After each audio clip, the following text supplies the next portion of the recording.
Hi, my name is Matthew Thomas. I'm a member of the build team. This is an update video for September the 11th, 2018, the Tuesday meeting. Basically, going over what happened this meeting in the Fab Lab and the current progress on adequate V2. Okay, so I was trying to wait to all the photos to upload because we have a guy who one of the rookies, we didn't have a job, so I just told him to take photos. He took a lot of photos, which good job for him.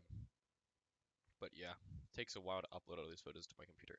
So yeah, um, but basically what happened at the start of the practice is that um, we were going to initially have be able to hold or be able to give jobs to like 20 people, um, but unfortunately the main part that we were missing, which is these bearings, they did not come in, um, which was unfortunate. So um, I'm, they said they think they'd be here on Wednesday, so that means Thursday meeting.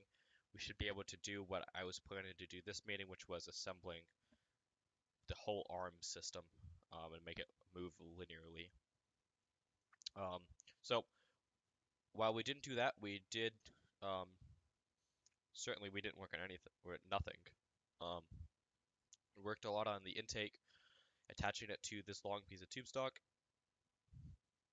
right here. Because we got the tube stock in today, we got all the Vex parts in. We just didn't get the Amazon order. Um, So here's what the arm looks like on there. Here's the um, the non-moving stage, the static stage. I think we have a video. I don't know. He took a lot of pictures too. Um, but yeah, if you can see this piece, the arm thing moves. Um, a problem that we did have when assembling it is that not all the four wheels were not all on the ground. So what happened was that um, like one of this wheel would be off the ground, and that's because the frame wasn't perfectly straight. So to fix that, what we did was actually pretty funny. We loosened these pieces, which we thought were causing the problem, and then we loosened these angle pieces, which we also thought might be causing the problem.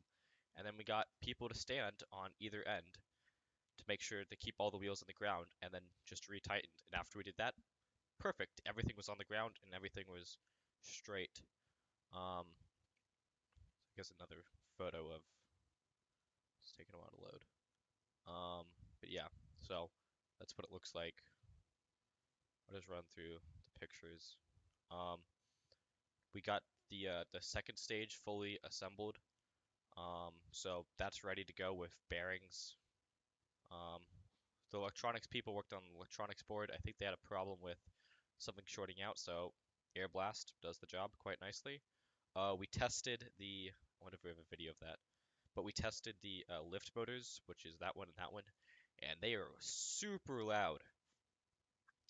But they spin really nicely, so that's pretty good. And they what one of the problems we had before is that the one on the left, this side, before we started, it seemed like it was having more trouble spinning, like there was more friction. But after we just spun it for I don't know, like 2 or 3 seconds, and we put some white lithium grease on it, everything freed up, and they both were spinning really nicely. Um, yeah, and we also replaced these bearings right here. There's another one right there with the new Vex Pro bearings we got in. Um, also from Vex Pro, we got these gears, which so yeah, we turned on the rotate motor, um, and I guess the results is kind of what we expected, is that it didn't move because we only had one of these turned on, the other one was not turned on. So it kind of just twisted this a little bit instead of actually doing anything productive. So yeah, if we really want to test it, we would test. Oh, whoops, that's my USB device. We would really want to turn both motors on and then yeah, but we think that it should work pretty well. Um, so yeah, that's kind of like what it looks like. The frame is super strong. We did some more stress tests on this.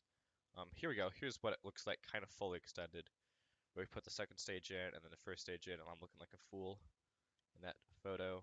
Um, So yeah, that's the intake goes way up there. So we can definitely score in the switch and stuff.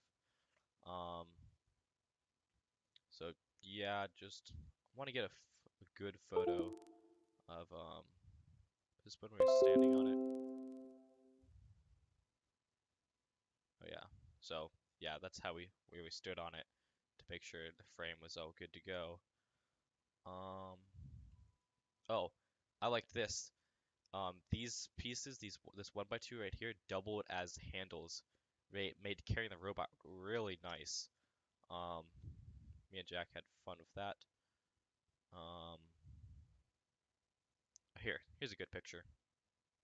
So here's the arm right there. This is the second stage, and this is the last stage on it.